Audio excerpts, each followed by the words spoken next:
kalam hati, insya Allah sampai ke hati. Nah ini Kang Rashid masih ada beberapa pertanyaan nih Kang, yang sudah masuk di media sosial @di kalam hati. Kita bacakan beberapa diantaranya ya Kang ya, untuk dijawab oleh Kang Rashid.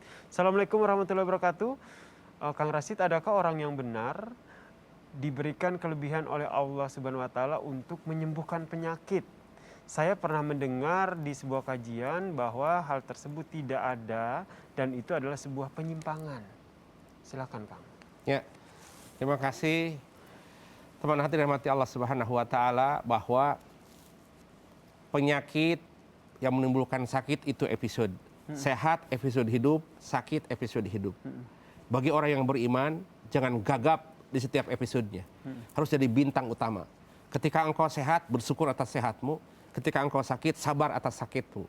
Karena ada dua sisi ini menimbulkan amal dan menimbulkan ibadah kepada Allah Subhanahu wa Ta'ala. Pertanyaannya, ketika engkau ditiban sakit, ketiba sakit, maka engkau berjuang untuk berobat. Anjuran Nabi bahwa ketika engkau sakit, tadau ya ibadallah, hendaknya kalian berobat.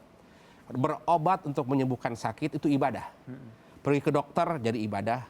Menjaga diri menggunakan masker untuk menghindari penyakit itu ibadah. Kemudian memakan makanan herbal untuk imun naik itu ibadah. Karena itu perintah agama. Tadau ya ibadallah, hendaknya kalian berobat. Wala tadau bil haram. Tetapi janganlah engkau berobat dengan cara haram. Contoh makan darah ular gitu, kan haram. Betul. Makan daging babi itu haram. Berobatlah dengan obatan yang halal. Satu itu. Maka bagaimana Majelis Ulama Indonesia sibuk memeriksa vaksin, khawatir ada unsur babinya. Betul. Karena datang dari China. Alhamdulillah, MUI telah menemukan bahwa vaksin itu halal. Taib. Itu yang pertama. Yang kedua tentang bagaimana orang yang tahu tentang penyakit. Punten sekali. Yang mutlak menyembuhkan sakit itu adalah Allah Subhanahu wa Ta'ala. Lihat dalam surat Asy-Syu'ara, Allah menyampaikan, wa idza maridtu fahuwa yashfi. Jika aku sakit, Nabi menyampaikan, jika aku sakit Allah yang menyembuhkan. Kenapa? Likulli da'in dawa. Allah ketika menciptakan penyakit, sudah di sampingnya adalah obatnya. Maka berobatlah. Nah, tetapi jangan pernah berkeyakinan bahwa Bapak ini akan menyehatkan. Kalau berupaya silahkan. Kalau tuh ada orang mampu menyembuhkan, punten, itu mungkin Allah ngasih karunia kepadanya. Tetapi punten ini usaha. Kalau ke dokter, dokter ini, dia yang itu Allah. Kita berkewajiban ikhtiar mencari obat yang menyembuhkan Allah. Simpan di hatimu, wa idza maridtu fahuwa yashfi. Jika engkau sakit, Allah yang menyembuhkannya. Dalam konteks ini, punten Kayasir, sering sekali terpeleset di wilayah ini. Nah itu dia tuh Kang. Dari tauhid ke musyrik. Maka ini ujian, sakit itu ujian. Kalau toh dia sabar dan ridho, sakitmu akan membersihkan dosamu. Sakitmu akan mengangkat derajatmu. Tapi kalau sakitmu dihadapi dengan tidak ridho, datang ke dukun, datang ke ini. Jadi yang tadinya ibadah menjadi musyrik. Betul. Dan sekarang tuh ada beberapa di masyarakat sendiri tuh ada yang mendatangi orang yang dianggap bisa menyembuhkan begitu. Dan memang hasilnya itu memang pengalaman-pengalaman sebelumnya tuh memang sembuh setelah mendatangi orang tersebut. Hal tersebut boleh Kang? Punten, kesembuhannya pun juga palsu. Datang ke sini menggunakan jin sehat, pulang ke dia kesurupan lagi. Di depannya dia sehat. Iya. Yakinkan bahwa engkau datang ke mana saja, ke dokter, yakin bahwa Allah yang menyembuhkan. Kita datang ke rumah sakit bukan syirik. Kita tak memakan obat bukan syirik. Bahwa ini diperintah oleh agama, engkau ikhtiar. Kalau engkau sakit kemudian diam, enggak dapat ibadah. Ikhtiarlah berobat. Maka yakinkan di hati bahwa yang menyembuhkan itu Allah. Kalau toh Allah ngasih anugerah kepada manusia bisa, Allah menitipkan ke beliau. Melalui dia. Melalui contoh, orang tersebut. Contoh.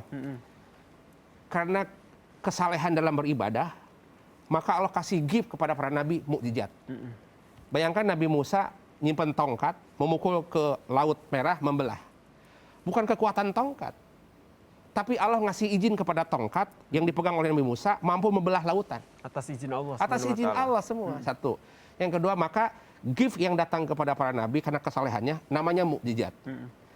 Kalau gift atau hadiah kepada para wali namanya karomat. Seorang wali nunjuk pohon jadi emas, itu Allah titipkan karomat kepada wali sehingga bisa membuat buah menjadi emas. Kalau kepada para ulama namanya maunat. Pak Kiai punten, mohon doanya. Atas izin Allah bisa menyembuhkan, tapi bukan oleh kiainya. atas izin Allah. Kiai hanya perantara, menjadi alat sebab. Tapi yang menyembuhkan sebab adalah Allah SWT. Oke. Yang keempat, kalau benda Allah nitipkan khasiat. Ulangi, Nabi dikasih gib mukjizat, Mukjizat, para wali dikasih gib karomat, para ulama dikasih gib maunat. maunat, Kalau benda, apa gibnya? Khasiat. khasiat. Punten, pucuk jambu, daun jambu, bisa ngobatin sakit perut. Kata orang tua, maaf, ada sakit perut, tenang nak. Mbak, tolong petik pucuk jambu, diambil, direbus, diminumkan. Kok aku sehat? Mamah digjaya ya. Bukan mamah yang digjaya.